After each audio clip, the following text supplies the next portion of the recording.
El salario mínimo en Paraguay debería subir a más de 7 millones de guaraníes, porque eso es lo que están pidiendo ciertos grupos sindicales en estos días. Y te voy a explicar por qué esa propuesta, aunque suene linda, es exactamente el tipo de idea que destruyó la economía de Argentina, Venezuela y Bolivia. Y también te voy a explicar por qué el aumento que propone el gobierno de apenas 61.000 guaraníes tampoco es justo. Pero antes de quejarnos, entendamos de verdad cómo funciona esto. Porque si no entendés cómo se fija un salario mínimo, cualquiera te va a vender uno.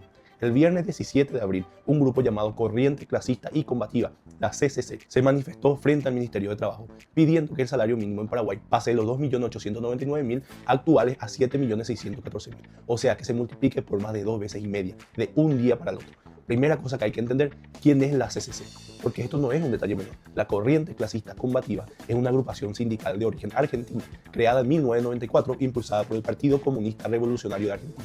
Su ideología es explícitamente marxista, clasista, antiimperialista. Se consideran herederos del sindicalismo clasista de los años 70. Su líder histórico, René Salamanca, era del Partido Comunista Revolucionario. O sea, esto no es un sindicato equilibrado que busca negociar condiciones dignas para los trabajadores. Esto es una corriente de izquierda dura, marxista, que cree que la forma de mejorar la economía es imponer por decreto lo que el mercado no puede sostener. Las mismas ideas que fundieron Argentina, que fundieron Venezuela, que fundió Bolivia y ahora quieren traerlas acá a Paraguay. Su vocero en Paraguay es Ernesto Ojeda y ya anunciaron movilización nacional para el 1 de mayo. Ahora te explico por qué pedir 7.614.000 es un disparate total. Y lo voy a hacer con ejemplos para que se entienda. Imagínate un almacén de barrio en Lambaré. El dueño tiene 3 empleados. Hoy con salario mínimo actual, cada empleado le sale entre salario, IPS patronal y aguinaldo proporcional unos 3.900.000 guaraníes por mes. O sea, casi 12 millones mensuales en sueldos totales. Con eso tiene que pagar alquiler, luz, mercadería, impuestos, además ganar algo para él. Ahora, subir el salario mínimo a 7.614.000. Cada empleado le pasa a costar más de 10 millones de guaraníes por mes. 3 empleados, 30 millones mensuales, solo en sueldos. ¿Qué hace ese almacenero que realmente que le pagan ni 30 millones no ganaba? Respuesta simple, despide a 2. Queda uno o directamente cierra y se va a competir con los extranjeros que están llegando al país. El que pierde no es el dueño, son los otros 2 empleados que se quedan sin trabajo. Esto no es teoría, es lo que pasó en Argentina miles de veces. Subían el salario mínimo por decreto, las empresas no podían pagarlo, la gente se iba a la informalidad o al desempleo, en Argentina lo llaman estar en negro. Resultado, hoy Argentina tiene el 50% de los trabajadores en negro, sin IPS, sin derechos, sin nada. En realidad derechos es una bobería. Ese es el regalo de subir salarios por capricho político. Segundo ejemplo, imagínate una costurera que trabaja para una fábrica textil en Capiatá. La fábrica compite con telas importadas de Brasil, de China. Si el costo laboral se multiplica por 2,6 de un mes para el otro, esa fábrica no puede competir. Cierra, la costurera pierde el trabajo y la ropa que vos compras en los shopping viene 100% de afuera, sin generar un solo empleo en Paraguay. La tercera realidad, el salario no se fija por decreto, se fija por productividad. Si una persona genera 10 millones de valor, se le puede pagar 5 o 6. Si genera 3 millones de valor, no puedes pagarle 7, porque la empresa pierde plata y cierra. Simple matemática, y esa matemática no la cambia ninguna ley. Pero hay algo peor, y esto es lo que nadie te explica. Presta atención porque es muy clave. Suponte que el gobierno, presionado por estos grupos radicales, sube el salario mínimo a 7 millones. ¿Qué harían las empresas que sí pueden seguir funcionando? No tiene magia esto, no tienen una máquina para imprimir dinero. Entonces, para poder pagar esos sueldos, ¿qué hacen? Suben los precios al consumidor. El almacenero va a subir el precio del pan, del arroz, de los fideos, la panadería va a subir la chipa, el taller mecánico va a cobrar más por cada arreglo, la peluquería va a cobrar más por cada corte, el restaurante va a cobrar más por cada plato. Todo sube, absolutamente todo. Entonces, ¿qué pasa con el trabajador que cobra 7 millones? Al principio está muy feliz, pero a los 3 meses el alquiler que antes costaba 2 millones, ahora cuesta 4 o 5. El kilo de carne que costaba 40.000, ahora cuesta 80.000. La cuota del almacén que costaba 500.000 guaraníes, ahora cuesta 1 millón, 1 millón y medio. Y se da cuenta que sus 7 millones vale lo mismo que antes valían 2,9 millones, solo que ahora tiene más ceros. Eso se llama espiral inflacionaria. Y es exactamente lo que pasó en Argentina, en Venezuela, en Bolivia. Subieron salarios nominalmente y los precios los persiguieron. Resultado, todos más pobres, pero con billetes más grandes. Y acá viene la parte más peligrosa. Cuando los precios empiecen a subir, ¿qué va a hacer la CCC? Va a salir a decir, no, ahora vamos a controlar los precios de los productos. El Estado tiene que fijar el precio máximo del pan, de la carne, del alquiler, de todo. Y ahí, amigo, ahí se termina la economía paraguaya como la conocemos. Se va de pique, el peor país de toda América Latina. Porque cuando el Estado empieza a controlar precios, pasa lo que pasó en Venezuela. Las empresas no pueden producir con pérdida, dejan de producir, desaparecen los productos de los estantes, empiezan las filas para comprar un kilo de harina, aparece el mercado negro, la gente se va del país y los únicos que quedan son los que tienen contacto con el gobierno para conseguir dólares oficiales y hacer negocio con la escasez. Eso es literalmente el manual venezolano. Subir salarios por decreto, los precios persiguen, después controlan precios, después desaparece todo y el país se destruye y se convierte en una porquería. Paraguay tiene hoy inflación baja, estamos en 3,8% y una moneda estable. Esa es una de nuestras mayores fortalezas. Es lo que atrae inversión, lo que trae extranjeros, lo que nos pone en grado de inversión. Tocar eso para cumplir el capricho a un grupo ideológico minoritario sería el error más grande en la historia económica reciente del país. Cosa que no creo ni por asomo que haga el gobierno actual, porque también Sati salió a decir que 61.000 es muy poco, pero ni iba a escuchar ese disparate que dije. El gobierno, a través del Consejo Nacional de Salarios Mínimos, el CONASAM, está estimando un aumento de alrededor de 61.000 guaraníes, o sea, de un 2,1%. El salario pasaría de 2.899.000 a unos 2.960.000 aproximado. El propio presidente Peña salió el 17 de abril a decir que, cito textualmente, 61.000 guaraníes no es justo, muy poco. Y a mi parecer, él tiene razón. ¿Por qué? Porque el IPC, que es el índice de inflación con el que se calcula, mide una canasta de 450 productos, de los cuales muchos ni siquiera consumen una familia de bajos ingresos. O sea, la inflación real que sufre un trabajador de salario mínimo es más alta que el 2,1 que mide el Banco Central. Incluso el viceministro de Trabajo, César Segovia, lo reconoció textualmente. El IPC es un instrumento de política monetaria, pero no es la fórmula más ideal para recuperar el poder adquisitivo del trabajador.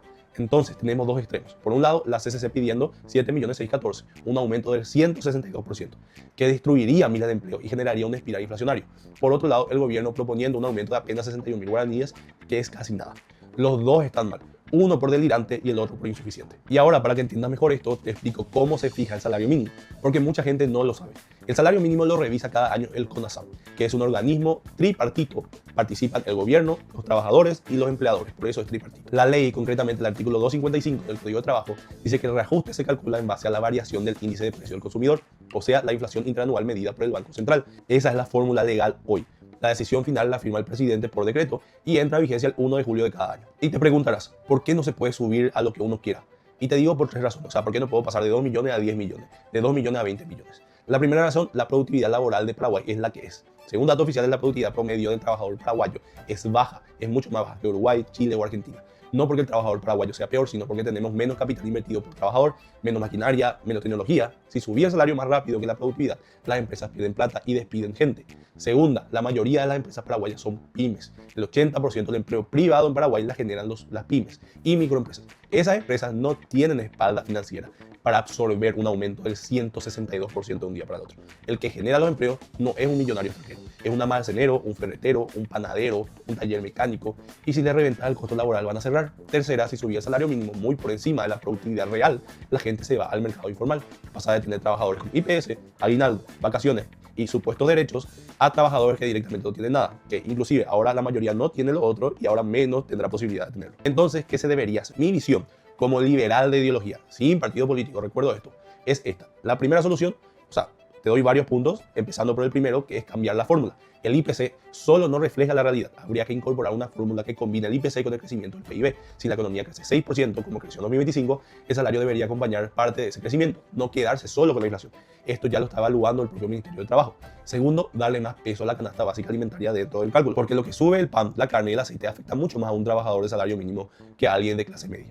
Y tercero, atacar el costo de vida en vez de solo el salario. O sea, en vez de atacar y subir el salario, atacar el costo de vida, que las cosas sean más baratas. Bajar el costo de la energía eléctrica, por ejemplo. Mejorar el transporte público. Reducir la carga tributaria indirecta sobre alimentos básicos. Eso mejora el poder adquisitivo sin destruir empleos, ni generar inflación, ni tener que poner salarios estúpidos. Y cuarto, aumentar la productividad con inversión, tecnología, formación. Esa es la única forma de que los salarios suban de verdad, sin que ninguna empresa tenga que cerrar ni los precios persigan al salario. Y quinto, jamás, pero jamás en la vida, dejar que la economía la maneje una agrupación marxista, socialista, que ya tiene en su historia haber destruido países enteros con estas mismas ideas que no tienen ni pies ni cabeza. Entonces, resumiendo, ni 7.614.000 ni 61.000, ni el delirio socialista de multiplicar el salario por decreto y después controlar precios cuando se vea que los locales tienen que subir porque no le da para pagar salario, ni tampoco la insuficiencia de un aumento que no le alcanza a nadie. Lo que hay que hacer es serio, cambiar la fórmula, medir bien el costo de vida, aumentar la productividad y trabajar y bajar el costo de vida en vez de inflar nominalmente los sueldos. Y sobre la CCC, ojo con estos grupos. Suena lindo lo que dicen, porque hablan de derechos y de trabajadores y que van a dar más derechos, pero la ideología detrás ya fracasó en toda Latinoamérica. Argentina progresista, Venezuela destruida, Bolivia en crisis. El manual es siempre el mismo. Subir salario por decreto, después los precios persiguen, después controlan precios, después desaparecen los productos, después se destruye todo.